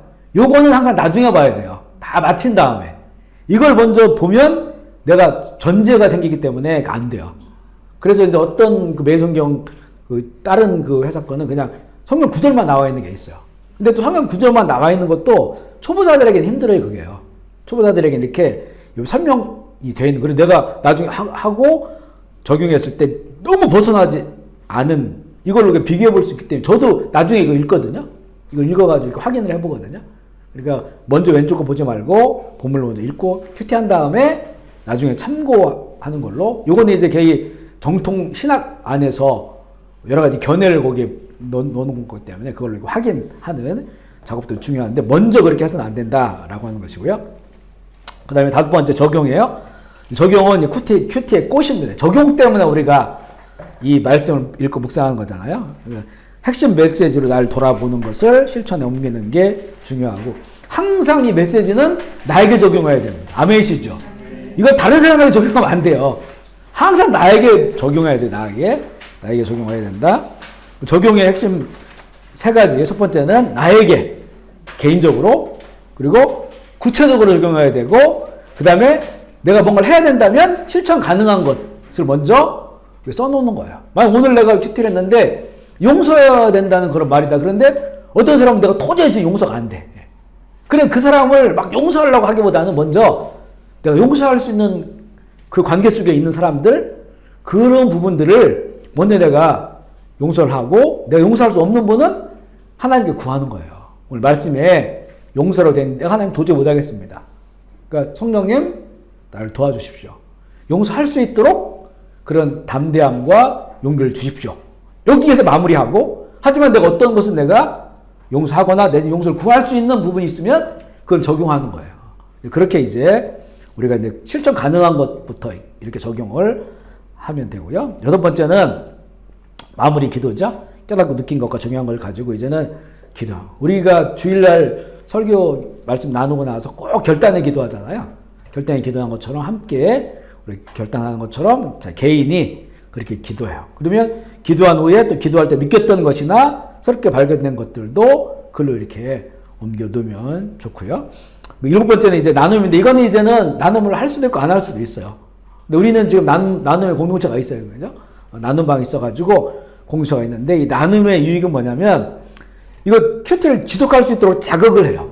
왜냐하면 다음 주에 또 나눠야 되니까 이거 나만 뭐 안 하면 안 되잖아요. 그러니까 하여튼 이 큐티를 할 수 있도록 자극을 줘요. 공동체가 함께. 그 다음에 이제는 나눌 때 보면 자기 삶을 어느 정도 드러낼 수밖에 없어요. 그러니까 내 속에 있는 것을 나타내야 되니까 외식, 가식적으로 사는 게 줄어들어요. 그래서 사람한테 이렇게 내가 드러나니까 그러면 그만큼 내가 살아야 되고 그렇게 좀 애써야 되니까 이렇게 외식, 완벽하진 않겠지만 그런 것들이 좀 벗어날 수 있는 그렇게 공동체의 그런 힘이고요. 때로는 내가 발견하지 못한 것을 다른 사람의 나눔을 통해서 내가 이제 깨닫게 되고 또 도전도 받고 은혜를 누리게 되고요. 또 말씀으로 교제하며 친밀한 교제 쪽에서 함께 자라날 수가 있어요. 근데 이 나눔은 약간 그 양면이 있어요. 양면. 나눔을 해서 긍정적이고 좋은 것도 있지만 이게 순수한 말씀 나눔이 아니고 그냥 이제 어떻게 하다 보면 자기 삶의 나눔 이게 하고 하다 보면요. 이게 그냥 세상적인 걸로 흘러가 버릴 수가 있어요. 나눔을 잘 하지 않으면 세상으로 흘러가서 엉뚱하게 돼서 뭐 누구를 비방하는 것들이 돼버릴 수도 있고 아니면 어떤 뭐랄까 다른 이상한 그 어떤 상황들을 벌일 수가 있거든요. 그래서 요즘 한국교회에서는 이거 나눔을 못하게 하는 데도 있고 아예 이런 소그룹 모임을 없애는 데도 있어요. 이게 이제 부정적 영향이 있기 때문에. 그런데 우리는 하여튼 전 교인이 지금 이 큐티를 하고 있고 우리 뭐 청소년부 교사들도 모이면 회의는 짧게 해요. 그 한 주 동안 말씀을 본인들이 나눠요. 그러면서 서로 간에 이제는 그 한 말씀에서 이렇게 함께 나아가는 그런 긍정적인 부분들이 많기 때문에 우리가 나눔을 하게 되고 특별히 나눔을 통해서 다른 사람의 그 묵상을 보면서 자극받고 도전받고 아 이렇게 말씀을 찾아 나오는구나 그리고 저렇게 애쓰는구나 라고 하는 것들을 도전받는 것들이 많아요. 그리고 항상 나눔은 말씀 속에서 해야 돼. 말씀 속에서. 개인의 어떤 뭐 그런 사사로운 얘기라든가 물론 이제 말씀 속에서 자기의 얘기가 하나의 적용점이 돼서 말할 수는 있지만 이거 상관없이 그냥 자기 얘기만 이렇게 하고 이렇게 되면 그냥 동네 개모임으로 바뀌어버릴 수가 있어요. 이거는. 그러니까 항상 말씀 속에서 말씀을 나눠야 한다. 작은 것이라도 말씀을 나누고 하고 일부러 뭐 굳이 막 화려하게 할 필요도 없어요. 없으면 통과. 나눌 게 없으면 통과. 아니면 이거 한마디가 나한테 다가왔는데 내가 읽어가지고 한 주 또 열심히 하겠습니다. 이 정도 기대해 주세요. 이 정도만 해도 이거 좋은 나눔이거든요. 그게요. 그렇게 나눔을 하시면 되는 것이다. 여섯 번째는 성경의 인물 중에서 이렇게 다니엘, 성경에 여러 사람이 있지만 다니엘 보면 앞서 얘기한 거 있죠. 처음에 준비하는 거 다니엘서 6장 10절 말씀 읽어볼게요. 시작. 다니엘이 이 조서에 왕의 도장이 찍힌 것을 알고도 자기 집에 들어가서는 예루살렘으로 창문을 열고 전하던 대로 하루 세 번씩 무릎을 꿇고 기도하며 하나님께 감사해요. 따라서 그 전에 하던 대로 어제 하던 대로야. 그러면 그 전날도 그 전에 하던 대로 전날도 그 전 상황은 굉장히 바뀌었어요. 상황은 이 하나님 앞에 정한 시간 정한 장소 못 만들 그런 상황이야. 그거 했다가는 죽는 거예요. 이런 엄청난 상황까지도 왔는데도 전에 하던 대로 그 시간을 지키는 거죠. 내 인생의 우선순위를 뭐로 두느냐. 그러니까 하나님 앞에서 일상적으로 하나님을 만나는 그 시간을 가장 우선순위로 둬야 돼요. 어떤 특별한 것 때문에 이걸 밀어놓으면 안 돼요. 그 특별한 것은 내가 항상 하나님 앞에서 하나님을 만나는 그 시간보다 그 특별한 거는 덜 특별한 거예요. 아멘이시죠? 우리가 항상 하다 보니까 이거를 그냥 이제 루틴이 돼가지고 이게 다른 특별한 게 있으면 이걸 밀어버리거든요. 그렇게 돼서는 안 된다는 거죠. 이 다니엘처럼 그 시간을, 물론 환경은 바뀌면 그 바뀐 환경 속에서 또 시간과 장소를 구별해서 이 일상적으로 하나님과 만나는 게 영성적인 영적인 거를 내 삶의 가장 우선순위로 놓아야 되고, 특별한 것 때문에 이것이 치워지지 않도록, 바뀌지 않도록 그렇게 이제 준비를 해야 되고요. 그 다음에 읽기와 묵상인데 다니엘 9장 2절 3절 시작. 곧 그 통치 원년에 나 다니엘이 책을 통하여 여호와께서 말씀하신 선지자 에레미야에게 깨달았나니 예루살렘의 황폐함이 70년 만에 그치리라 하시니. 이 책은 예레미야서입니다. 예레미야 선지자가 기록한 예레미야서인데 그 책을 그가 읽을 때 깨달아졌어요. 그 예레미야서는 2번 나와요. 2번. 70년 정해졌다. 근데 이게 다니엘이 그 바벨론에 살아간 지 한참 된 다음에 이걸 깨달았거든요. 그동안도 그 성경 예레미야서를 가지고 있었는데 이걸 이제 그때 읽으면서 이제 묵상한 거죠. 읽으면서 이게 확 깨달아진 거야. 그걸 그가 붙잡은 거예요. 읽고 깨달았어요. 그러고 나서 적용을 하는 거죠. 이 적용은 그 기도하는 거였었어요. 다니엘서 9장 3절 4절입니다. 시작. 내가 금식하며 베옷을 입고 별 덮어 쓰고 주 하나님께 기도하며 간구하기를 결심하고 내 하나님 여호와께 기도하며 이를 크시고 두려워할 주 하나님 주를 사랑하고 그 계명을 지키는 자를 위하여 언약을 지키시고 그에게 인자를 베푸시는, 이게 쭉 기도문이 나와요. 그러니까 이게 그러면 회개를 막 하거든요. 그러니까 이게 하나님이 주신 말씀이 이미 있었어. 이미 이 다니엘의 수십 년 전에 예레미야를 통해서 주신 말씀이 기록됐고 그걸 이제 다니엘이 읽고 있었단 말이죠. 근데 어느 날 그게 깨달아졌어. 근데 하나님의 뜻은 변함이 없어요. 변함이 없이 그대로 있어요. 그 깨달았을 때 그게 자기에게 적용이 돼서, 그러고 나서 보니까 우리가 이 70년의 이 바벨론의 포로 생활은 우리의 범죄함 때문이다라고 하는 것을 깨달은 거야. 그래서 이 다니엘이 자기 민족적인 죄에 대해서 회개하는 거예요. 회개하면서 이제 하나님의 긍휼을 구하는 거예요. 그렇게 쭉 이어집니다. 그러니까 우리가 이제 이 성경이 보면 수천 년 전부터 기록된 거죠. 하나님의 말씀으로. 그러니까 우리 읽어도 어떤 때는 그냥 모르고 지난 것들이 많죠. 저도 이스라엘에 대해서 알기 시작한 게 얼마 되지 않습니다. 한 20년밖에 안 됐어요. 10여 년밖에 안 됐어요. 어느 날 갑자기 이걸 읽는데 이스라엘이라는 그 나라에 대한 약속들이 너무 현실적인 거예요.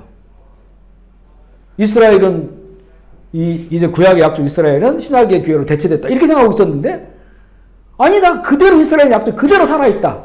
그것이 이제 이루어지고 있다. 이런 것들이 확 보이면서 이게 확 열리기 시작해버린 거예요. 그러니까 지금 우리가 이스라엘을 위해서 기도하고 있잖아요.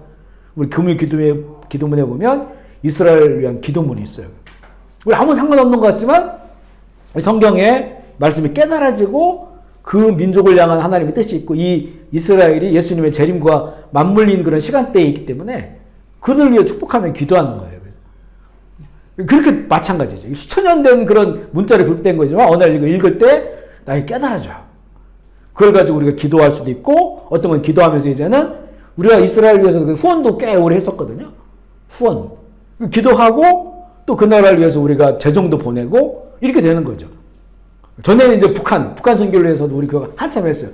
그때 북한 선교에 대해서 팍 또 이렇게 말씀을 통해서 마음을 주시면서 그게 이제는 적용된 거죠. 기도도 하고 후원하게 되고 이렇게 해서 우리가 하나님의 그 나라의 일을 참여하게 되는 그런 은혜가 이 말씀을 통해서 일어나는 건데, 그렇게 되니까 이제 하나님께서 응답하는 거예요. 응답. 다니엘 9장 21절 22절 시작. 곧 내가 기도할 때에 이전의 환상 중에 본 그 사람이 가브리엘이 빨리 날라와 저녁 제사를 드릴 때쯤에 내게 이르더니 내게 가르치며 내게 말하여 이르되 다니엘아 내가 이제 내게 지혜와 총명을 주려고 이 예레미야서를 그 이스라엘 사람들 바벨론 포로로 갔던 사람이 가지고 있었단 말이에요. 근데 누가 이걸 가지고 이렇게 깨닫고 기도했느냐? 다니엘이 그걸 깨닫고 기도했을 때 하나님께 다니엘에게 지혜 총명을 주면서 이스라엘을 시작으로 해가지고 그 위에 벌어질 세계의 역사 그리고 마지막 때 생활의 세탄까지도 다니엘에게 보여주신 거예요. 이게 이제 그 말씀을 깨닫고 기도할 때 하나님께서 응답해 주시면서, 그러니까 다니엘이 운명이 개인의 운명으로 끝나는 게 아니고 이스라엘의 운명, 그 다음에 모든 역사의 운명까지도 다니엘이 보게 하셨어요. 그걸 위해서 기도하는, 그리고 결국 그거 어떻게 했습니까? 이거를 기록해 놨죠. 하나님께서 이걸 기록해라 이렇게 했어요. 어떤 거는 아직은 열지 마라. 그건 잠궈놔라. 지금 우리에게 보여준 거는, 성경책으로 보여준 거는 우리에게 이제 알게 하신 거고, 또 잠겨져 있는 것이 있죠. 인봉으로 잠궈놓은 거. 결국에는 이렇게 기록해 놓은 거예요. 이 말씀을 깨닫고 자기가 온 것을 기록해서 우리 다니엘서를 남겨주니까 우리도 이 다니엘이 본 것처럼 역사의 흥망성쇠를 그 운명을 보게 되는 그런 이제 은혜를 우리에게 주신 거죠. 그러면서 우리는 이걸 통해서 하나님이 누구신가를 또 알게 되는 거예요. 하나님은 진짜 이런 거 잡스러운 우상이 아니다. 이 역사를 통으로 다 계획하시고 운영하시고 그동안 지나왔던 역사를 보면 하나님 말씀대로 됐어요. 다. 이 역사의 주관자가 세상이 아닌 거예요. 그죠? 그 바뀌는 제국들의 황제들이 아니라는 거죠. 하나의 역사의 주관자. 그러면 남은 역사도 반드시 하나의 말씀대로 이루어진다. 그리고 우리는 하나님의 말씀을 듣고 살아가는 자들이 가장 지혜로운 자들이고 그날을 잘 준비하는 것이 지혜로운 삶이라고 하는 것을 알게 됩니다. 아멘이시죠? 아멘. 그래서 우리가 오늘은 성령의 말씀 듣기 적용점 첫 번째가 성경을 통하여 특별히 이제 그 성경을 통하여서도 성경을 읽고 묵상하는 부분에 오늘은 초점을 더 가지고 나눴고 우리가 지금 이 묵상을 하기 때문에 이렇게 좀 만약에 지금 하시던 분들도 이런 방식들이 꼭 필요하구나라고 하는 것들이 마음에 이제 믿는 게 있으면 이런 방식으로 해서 해주시고요. 묵상은 뭐 길게 하면 좋지만 우리가 그렇게 길게 할 수 없어도 중요한 건 날마다 하는 게 중요해요. 그 날마다 시간 장소를 정했을 때 하나님께서 우리에게 언제 말씀해 주시겠어요? 막 정신이 없고 복잡하고 막 일하고 있고 막 유튜브 보고 있고 막 이러고 있는데 하나님의 말씀이 그때는 잘 안 들려요. 그게 언제 주시겠단 말이죠? 우리가 시간장을 정해놓고 성경을 펼쳐 읽었을 때 그때 하나님의 말씀을 주시기를 즐겨하는 시간이에요. 그게. 그래서 이 시간이 중요하다는 거죠. 비록 짧은 시간을 할지라도 그래서 그렇게 말씀 앞에 있는 것을 우리가 이제 우리 몸에 거룩한 경건의 훈련을 해야 된다고 하는 겁니다. 우리 이 시간 결단하면서 기도하기 원합니다. 말씀하시는 하나님, 또 우리에게 개인적으로 구체적으로 말씀하신 하나님, 살아계신 하나님이시고 우리가 인정하고 또 성경을 통해서 또 우리의 성경 말씀 묵상을 통해서 하나님의 말씀을 잘 우리가 발견하고 또 말씀을 따라 순종하며 살아감으로 하나님께서 이뤄나가는 우리 될 수 있도록 우리 주의 이름 부르고 통성으로 같이 결단하며 기도하시겠습니다. 하나님 아버지 감사합니다. 오늘 우리가 성령님의 말씀 듣기, 성경을 통하여 또 묵상을 통하여 듣는 내용들에 대해서 나누었습니다. 이 말씀 가운데 우리에게 필요한 것들이 마음에 새겨지게 하여 주시고 또 그 하나님 새겨진 말씀대로 또한 우리가 우리의 삶을 조율해서 하나님 기뻐하시는 시간과 자리를 만들고 날마다 하나님 앞에 머물러 있는 시간들이 있게 하여 주시고 그 시간들을 통하여 살아있는 하나님의 말씀을 듣게 하여 주시고 또 깨달아지게 하시고 그 말씀을 또 적용할 때 하나님의 뜻이 우리 삶 가운데 이루어지게 하여 주시옵소서. 늘 부족하오니 아버지의 성령님 우리를 도와주셔서 그 깊고 넓은 살아있는 말씀의 세계를 경험하게 하여 주시고 또 우리가 이 말씀을 잘 나누고 또 가르칠 수 있도록 주님 또한 지혜를 허락하여 주시고 이 말씀을 따라 살아갈 수 있는 용기와 담대함도 허락하여 주시옵소서. 무엇보다도 하나님을 더욱더 사랑하게 하시고 나를 위해 죽으신 예수 그리스도의 친밀한 살아있는 사랑의 관계를 통해서 하나님의 말씀이 들려오게 하여 주시고 그 말씀을 이뤄갈 수 있도록 주님 인도하여 주시옵소서. 오늘도 귀한 장소 허락하셔서 감사합니다. 하나님 이렇게 우리에게 베풀어 주신 이 은혜와 사랑을 나누는 이 기억 가운데 복을 주시고 이곳에 복음의 열매를 많이 맺어가게 하여 주시고 일하는 많은 사람들이 행복한 일터가 되게 하여 주시옵소서. 사모하는 마음으로 이곳에 함께 모여있는 우리 사랑하는 형제와 자매들 또 줌으로 함께 하시는 분들 또 유튜브로 함께 참여할 우리 사랑하는 성도들 주님 우리를 붙잡아 주시옵소서. 우리를 도와주시옵소서. 세상은 너무나 악합니다. 수많은 소리들이 들려옵니다. 그 거짓과 속임수에 빠져들지 않도록 주님 도와주시고 우리 영혼이 순수하고 맑은 영혼을 통해서 우리에게 주의 말씀 그대로를 믿고 따르며 나아갈 수 있도록 주님 도와주옵소서. 이렇게 주의 말씀을 듣고 따라 행하는 자들에게 이 말씀에 복을 주신다고 말씀하신 것처럼 그렇게 말씀 안에서 큰 행복 누리며 살아갈 수 있도록 주여 인도하여 주시옵소서. 감사를 드리며 우리 구주 예수 그리스도의 이름으로 기도합니다.